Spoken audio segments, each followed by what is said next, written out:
All right, so get this. Picture the world, like literally unraveling, fire everywhere, gods going at it in an epic showdown. Intense. Right. It's a pretty wild thought. Well, today we're taking a deep dive into not just one, but two legendary versions of, well, the end of everything. We've got Ragnarok, straight out of Norse mythology, and then there's the apocalypse, the one we know from the Christian tradition. And what's really interesting is these aren't just stories about destruction. They're like cultural blueprints, you know? Yeah. They give us a glimpse into what these societies valued, what they feared, even what they hoped for. It's like ancient wisdom, but with a side of epic battles. I like it. Exactly. Our source material today is Ragnarok versus Apocalypse, the deepest secrets of gods revealed. And let me tell you, it's a wild ride. Oh, absolutely. So first up, we're heading to the land of Vikings. You know, those fierce warriors, icy landscapes. And a deep-rooted belief in fate. They called it weird, this idea that your destiny is already written. So not just like what will be, but more like it's already been decided, no escaping it. Exactly. And nowhere is this idea of predetermined fate more powerful than in the myth of Ragnarok. It's not just the end of the world. It's like the end that was always meant to be. Think of it as an inevitability woven into their entire cosmology, their whole understanding of how the universe works. Wow. Okay, I'm already seeing how this idea of fate would shape your entire worldview. So we're talking gods, monsters, total cosmic collapse, right? Oh. What's the deal with Ragnarok? Imagine a world of icy fjords, fierce warriors, and gods who are mighty but ultimately bound to a preordained destiny.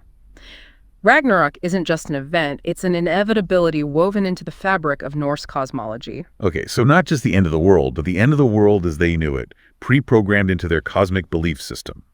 I'm already starting to see how this idea of a predetermined fate would have shaped their worldview. Absolutely. Take Odin, the Allfather, the wisest of the Norse gods. He knows his fate, to be devoured by the monstrous wolf Fenrir when Ragnarok arrives. But here's the thing. Odin doesn't try to cheat fate. He doesn't cower in fear. Instead, he seeks knowledge, even when it comes at a terrible price. Hold on, back up a sec. Did you say Fenrir the wolf? What's the story there? Why a wolf? Fenrir's not your average wolf. He's this monstrous being, the child of Loki, you know, the trickster god. He's chaos embodied, the kind of raw, untamed force that even the gods can't fully control. Prophecy foretold that Fenrir would one day break free from his chains and bring about Ragnarok, and of course that Odin would fall to him in the final battle. Okay, talk about foreshadowing, geez. But knowing all of this, Odin still faces his fate head on. You mentioned something about him seeking knowledge even at a terrible cost. Exactly. Odin was hungry for knowledge. He sacrificed his eye to Mimir, the guardian of the Well of Wisdom, just for a sip of knowledge. And that's not even the half of it. He actually hung himself from Yggdrasil, the world tree, for 9 days and nights, pierced by his own spear, all to gain the knowledge of the runes, the secrets of the cosmos. Talk about extreme learning. But there's a powerful message there, even for us today, right? It's about facing the unknown, even embracing the inevitability of death, if it means achieving something greater. It's that stoic acceptance, that courage to confront your own mortality while striving to live a meaningful life that makes Ragnarok so powerful. The gods know they are fated to die, yet they choose to die with honor, fulfilling their roles in the cosmic drama. So Ragnarok, it's all about accepting that cycle of existence, you know.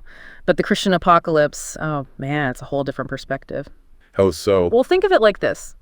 It's not a cycle, it's a line. Everything's building up to this final judgment day. Every soul hanging in the balance. Okay, so less reboot and more final curtain call. Yeah. This isn't about the world being reborn. It's about, like, ultimate consequences, right? Exactly. It all comes down to this. Heaven and hell. You're saved or you're damned. And every choice you make. Yeah. It carries eternal weight. The apocalypse isn't just the end of the world. It's the end of time itself. Talk about upping the stakes. So no more go out in a blaze of glory like those Norse gods. What is it then? Divine intervention time. You got it.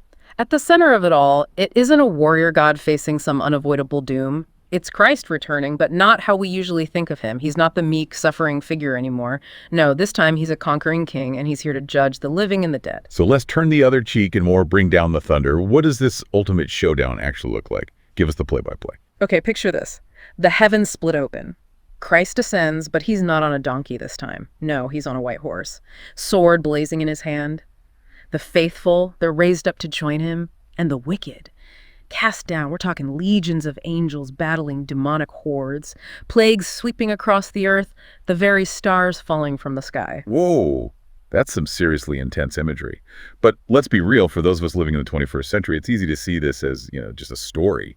So why should we even care about the apocalypse today? Make it relevant. I hear you. But whether you're religious or not, there's no denying the impact the apocalypse has had.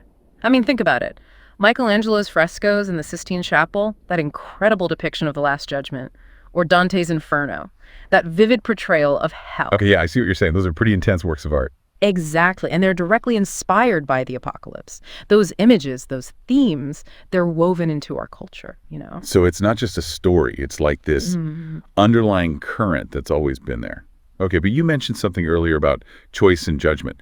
How does the apocalypse connect to that? Here's the thing. Ragnarok, it's all about fate. But the apocalypse, it's all about free will and the responsibility that comes with it. Every action, every thought, it matters because it's leading you one way or another. Towards either eternal life in heaven or eternal damnation in hell. Okay, that's quite the motivator. No pressure or anything. But what happens after? Is it just endless fire and torment for all eternity? Not exactly. Remember, the apocalypse isn't just about destruction. It's about transformation. It's about the creation of a new heaven and a new earth. A world totally cleansed of suffering and pain. A world where God's presence is all-encompassing. So the faithful live in eternal bliss. Exactly. And for people back then, living in a world ravaged by plague, war, all kinds of injustice, this vision, it offered hope, solace. Yeah, I can see that. A world without suffering does have a certain appeal, I have to admit. But you mentioned Christ returning as this warrior king, a judge. Yeah. That's got to come with some inner conflict, right? Right. I mean, how does the embodiment of love and compassion also condemn a huge chunk of humanity to eternal suffering? It's a tough one. Theologians have been wrestling with that question for centuries. How does Christ balance being both merciful Savior and righteous judge? And what about Satan? He knows he's going to lose. What's going through his head? What are his motivations, his regrets? That's amazing, isn't it? Two completely different ways of looking at the end of the world. Right. On the one hand, you have Ragnarok, where it's all about cycles, death, and rebirth. And then there's the apocalypse, with its straight line to a final judgment. Like holding up two totally different mirrors to, the whole human experience. Exactly. One minute you've got fate running the show. The next, it's all about the choices you make. Makes you think, huh? Definitely makes you think. So let's get into those differences. First up, fate versus free will. With Ragnarok, those Norse gods, they know they can't escape their destiny. Kind of tragic when you think about it. Yeah. But there's a certain beauty in that acceptance, wouldn't you say? Yeah, I can see that. Take Thor, for example. We usually think of him as this big, strong god, swinging his hammer, but he's also wrestling with this knowledge that he's fated to kill Jormungandr, the world serpent. But then he dies from the serpent's venom, right? Imagine that internal struggle. Knowing your destiny, even if it means your own demise. it's a lot, even for a god. Yeah. But it makes you think about our own lives, We all face challenges. Sometimes we know they won't turn out how we want. So do you back down or do you face it head on, like Thor? That's a question for the ages, really. And it takes us to another big difference between these two apocalypses, the whole point of destruction. In Ragnarok, the world burns, but it's not the end. It's like clearing the way. Right, like a forest fire. Exactly. A cleansing fire that makes way for new life, just like we see in nature, over and over. But the apocalypse, that's different. It's not really about renewal, is it? It's about purification. Yeah. It's like hitting the reset button. The old world, the one full of sin and suffering, it's wiped clean to make way for something new, something pure. a new heaven and a new earth. Exactly. A place of perfect harmony. Just imagine what that idea meant to people living back then in a world ravaged by disease and war and, well, you name it. It gave them hope, a fresh start. Yeah, that's a powerful image. So both apocalypses have destruction. But Ragnarok leads to something new, and the apocalypse, it's about reaching this state of absolute purity. But you know what I've been thinking about? We've been talking about these big cosmic events, but what about the people? The people caught in the middle of it all. Exactly. It's easy to forget about them, isn't it? But their stories are important too. So in Ragnarok, do you think they found some kind of comfort in that idea of a cyclical existence, even while everything around them was burning? Or were they totally freaking out? Right. And what about the people in the apocalypse? Were they terrified, hoping for redemption, or did they go down fighting, clinging to their choices, good or bad? It makes you realize that even in these huge epic stories, It's those small personal moments that really get to you. Absolutely. It's a reminder that, in a way, we all face our own personal apocalypses, right? Those moments that shake us to our core and force us to really look at ourselves, our beliefs, what we stand for. Powerful stuff. It really is. And you know what? That's a thought I'm going to be pondering for a while. This has been an amazing deep dive. We've talked about fate, free will, destruction, rebirth, and even gotten a glimpse into what those gods and monsters might have been going through. And you know what we found?